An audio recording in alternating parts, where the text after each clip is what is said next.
That's not a comic book. Now that's a comic book. Hi everyone, welcome to another episode of Comic Reviews. Only have single issues this week. I meant to read a trade over the weekend, and that just didn't work out. I pulled the wrong volume. Shit happens. Anyway, let's go ahead and get started with the last thing I read this week, which was DC Comics' Bombshells, number 18. Normally I just praise how damn good this book is. This issue was really good in moments and then kind of mispaced in other moments.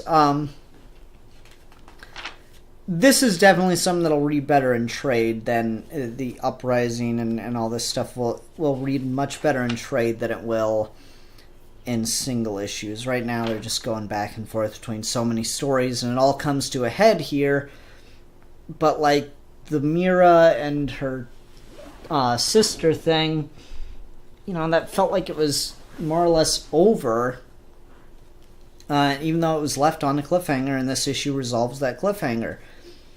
But then we just had that amazing issue with Miss Marvel being introduced, so it's kind of like, And they resolved both of those stories in this issue, so it's just too many things going on at once to keep up with on a monthly basis. If this book were double shipping the way the rest of the Rebirth titles are, that would certainly help. But as it is, waiting a month in between things is a little iffy. Zatanna has this one moment with the Joker's daughter and this Nazi that makes little sense to me. So they're doing kind of, it's very aware of itself right now, because we have Jews and Gypsies fleeing Germany in search of a haven, and the Joker's daughter, along with Nazi soldiers, shows up at the last possible second to try to stop them. And their backs are to the sea, and Mira is there, and Atlantis is there, so what happens? Oh, you know what happens. Come on. You know exactly what happens. And that's a really cool moment. Mira being Moses is a really cool idea. But we have Zatanna in this scene as the Jews flee down the parted sea. We have Zatanna being confronted by a Nazi and the Joker's daughter. And the Nazi says, "The little Jew gypsy bitch who escaped me, are you truly so hungry for punishment?" And then Zatanna says, "I'm not the hungry one." And pretty badassly, a great white shark just comes out of the side of the water and eats the fuck out of the dude. Really cool scene. But what doesn't make much sense is,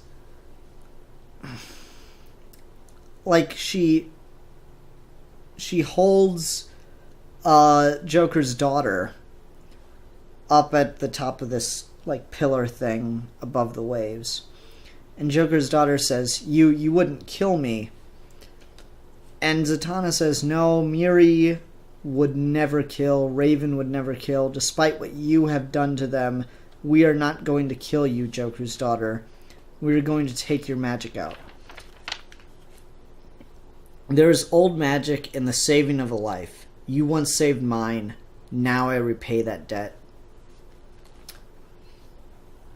That would work a whole lot better if she hadn't just straight up murdered a Nazi using a great white shark. Like, if she values life, even though this is a debt, it has an excuse, it's kind of iffy. And then we get a couple pages of just some nice, sweet, reflective moments. We get some great stuff with Huntress. We get some great stuff with Kathy Kane and Renee Montoya. Even though I don't really like Harley in this book, there's a pretty good scene with Harley and Ivy getting to business, bumping uglies. That's the lead up to that. So that was kind of sweet, kind of fun.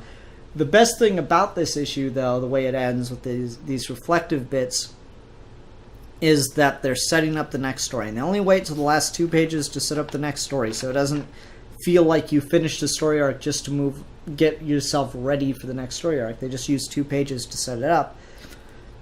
And we get Vixen as the queen of some country.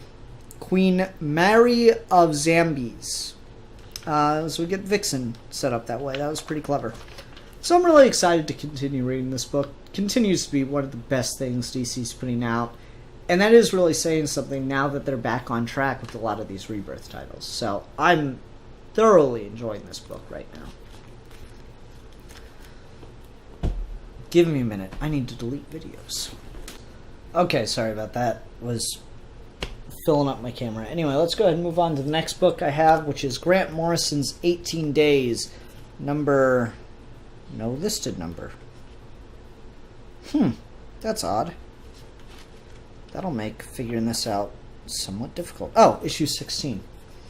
No, it's funny. I was just doing the live Q&A on Monday, and I was talking about how do you encourage new readers to pick up books. I'm like, make the issue number a smaller part of the cover. I guess they listened. Not that it really matters to me. Okay, so this is all just one story. And in it, they're dealing with the fact that Bishima, B-H-E-E-S-H-M-A, Bishima, that Bishima is just fucking dominating this fight. And one of the younger warriors on the other side of the battle wants to be able to fight him, but he's just, not good enough, essentially. And then they're just dealing with the fact that no one's really good enough, so what, do they just sit there and wait for him to, trip or something? So they send the young one off through various circumstances to go find a sword from a lost civilization that had just magnificent weapons. This kid goes and finds the sword, and Bhima comes after him, and Bhima's son is secretly with him, so we get some more developments on that, which I really, really liked. So this kid goes off, finds the weapon, but something seems to be not quite right about this weapon, because it's making him a lot better than he should be, but it's also making him really, really bloodthirsty. And what's more is the entire civilization that built these weapons is gone now. So what the fuck happened to them? And we're given the hint that these weapons make you like a worse person who just always wants to fight. So this kid now has the weapon, and they're going to go back to the battle. And I guess the kid's going to challenge and defeat Bishima. We'll see how that goes for him. I imagine it's going to be depressing. Men are slaves to the siren call of battle, but I am its master. That's cool. That's just cool. This series was doing quotes on the back from the issue. I don't know why that wasn't the quote, because damn. Yeah, this book's just getting really fucking cool. Like, some of the art is just gorgeous. I love the way that they're also using color to hint at instability. There's some very particular colors that each side of the battle has. One side, the good side, that will usher in peace and prosperity for an age. It has a lot of cool colors, a lot of blues and stuff. Whereas the other side's very reds, very, very prominent reds. And then each character kind of reflects that. Like Bhima, even though he's on the right side, he's still kind of a hothead in battle. So he's always wearing some orange armor. And then they show this kid, as he goes to fight and find the weapon, he's colored with a lot of blues on the page. Then as he starts, like, it's instant too, because we have green cool colors, and we have more green cool colors, and then the only thing that's red in that is the sword, And he picks up the sword, suddenly we go to red panel, red lighting for him. And as he fights, it's all red. And as we see him getting, better and better at fighting, he's also going a bit battle crazy. Particularly that last panel. So we're left with very much the assumption that this guy is losing touch with his ideals. Pretty brilliant use of color there. Some of the art in here is just gorgeous, and it's creepy and weird, and I really, really like it. Continues to be a really exciting book. I'm loving the hell out of this. Volume 3 is going to be out soon, coming in December, so there's 3 volumes by December. You might as well get them. I think that'd be a pretty good way to go. Just get all 3 volumes at once. It's such a good series. I'm tempted, honestly, to buy all 3 volumes anyway, even though I have all the single issues, just because I'm curious how well it reads all together. But, that's expensive. I do still recommend this book, though. I know I'm probably like the only person reading this, and I bet everybody's just skipping this part of the review every time, but you shouldn't. You should be picking this up. And just because of that, I'm going to put the timestamp right before I said that thing. So that way, those of you that are skipping should know to pick up Grant Morrison's 18 Days. Got you. Alright, and these two I'm going to talk about as one because it's all one big story, and that is Batman number 8 and Nightwing number 6. So we're just continuing this whole Monster Men thing, and, everyone's dealing with their shit. We get our first look at Duke in the costume, at least in these series. I'm not sure if it's happened yet in All-Star Batman, but I'm not going to read it anyway. And I like the way Duke looks. It's a little motorcycle-y, but that's okay. So we just got, everyone's dealing with monsters. Duke saves Gotham Girl, and then they have to find a way to save Nightwing from being transformed into monsters, and that's pretty much this whole issue. And Spoiler and Orphan, it's a stupid name. Spoiler and Orphan are dealing with their shit, and they get that sorted out, and then there's another monster in Gotham, and then in the Nightwing issue, they save Nightwing. Don't like the art in this issue very much. Something about Nightwing, he just doesn't look right to me. There's a couple panels of him where I'm like, huh? Really, huh? So then we got another monster headed toward Gotham that they have to deal with. Really, I don't think it's anyone else. Just Nightwing doesn't look right. Something about that panel just does not work for me. He looks like a doll.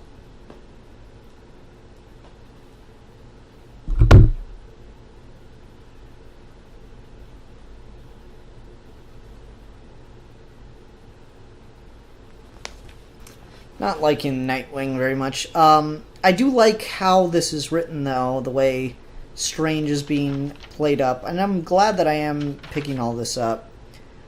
And then there's some clever stuff about Batman being prepared for any situation and using his means as Bruce Wayne to do that. I won't spoil that part for you, I just thought it was really clever. And then the situation escalates, and everyone's going to have to do their shit. But what I like most about this is Nightwing telling Batman that Hugo Strange has set all this up. He's trying to lure Batman out. It's all a ploy toward Batman.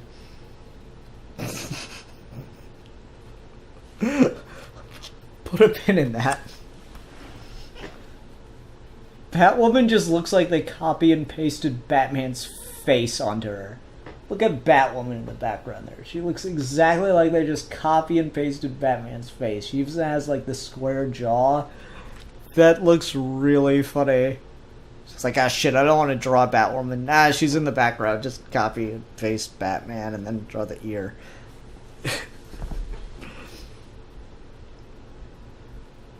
Yeah, I really do not like the art in this issue. There's a lot of stuff with the faces that I just find really, really funny. That's a weird looking face.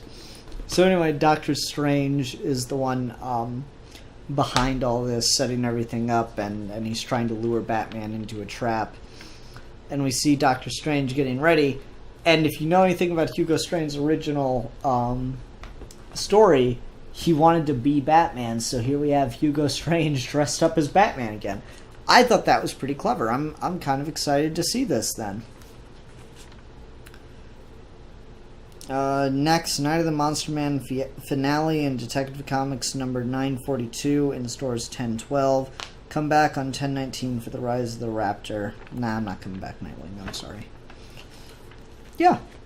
So, I'm kind of lukewarm on this series. I'm definitely enjoying it miles and away above what Snyder was doing on the main Batman book. Not enjoying it enough to pick up Detective with Orlando. But I think the reason I'm kind of lukewarm on it here is because of how good King's stuff is on its own, and I want to see more of King writing Batman, not just helping to work the story. So yeah, we'll see. Again, there's some clever stuff here and there. It's got its moments. I'm just excited to see where it goes. I'm excited for the last story arc, or last story in this. It's been a fun little mini crossover, but I just want to get back to King and what he's doing with Venom, or not Venom. Yes, that I want to see too. What King is doing with Bane, who uses Venom. Okay, well, that'll do it for this week's episode of Comic Reviews. Sorry I don't have a trade to talk about. I will get on it next week as we go into the Sinestro Corps War, which I'm really excited for, because I love Sinestro Corps War. I think it's my favorite part of that run. Yeah, alright. Everyone, thanks very much for watching. See you next time. Bye.